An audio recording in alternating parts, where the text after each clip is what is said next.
Then I want you to embrace the real you. So you want to get clear about who you are and what you offer as part of this as well. And that's the next sort of big foundational piece. So what does that mean? First, I want you to think about your values. Now, values are another one of the most overlooked secrets to job fulfillment and satisfaction. One of the things that most of us don't realize is that values change over time. The things that were important to us in our early 20s are not the same as might be important to us in our 30s, our 40s, our 50s. Life events change us.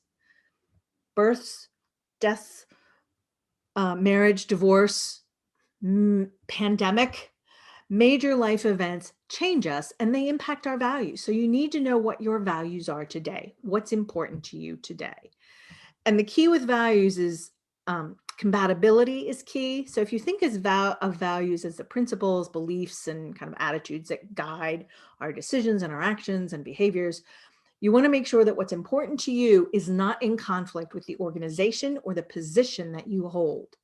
If there is a conflict, you need to part ways, because you can't change an organization's values or an industry's values, nor should you ever try to change yours to line up with that.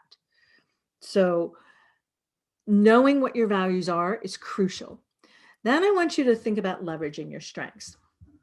And here is, I don't know if you know this, but the brain is designed in such a way that the strengths support its weaknesses.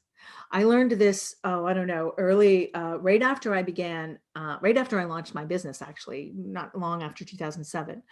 I read a book by Dr. Carolyn Leaf. She's a neuroscientist. She has a PhD in communication pathology. She specializes in neuropsychology. She's all about the brain.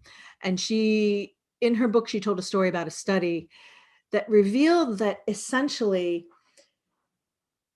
your strengths, if you're leveraging your strengths will support your weaknesses. And so when you focus on using your strengths, the things you're naturally good at, or the things that you have learned to do well, your brain will naturally improve kind of what she refers to as non-dominant thinking, which is your weaknesses. You will naturally improve on your own in that way. So here's how that applies to life. We all know that if we find something we don't like about ourselves, we can fix it. Oh, this is not good. I need to change that behavior. I need to improve this weakness. And that works. We've all seen it. We've all done it. However, if you focus on leveraging your strengths overall and learning how to hone those and use those and be intentional with those, the brain will go, great, and it will naturally begin to shore up your weaknesses without you having to focus directly on them. And you will grow further and faster and get better. And the increase will be bigger than if you focus on weaknesses. When I learned that, that's when I became drawn to positive psychology, which is a newer study, a scientific study of the strengths that help individuals and communities thrive. And so all of my work and my whole program is built on a strengths-based approach. And this is why, and I want you to think about what are your strengths, because you're going to get where you want to go faster and more effectively if you leverage your strengths. And then I want you to think of the strengths that I call superpowers. So your superpowers are the strengths and skills that you enjoy using.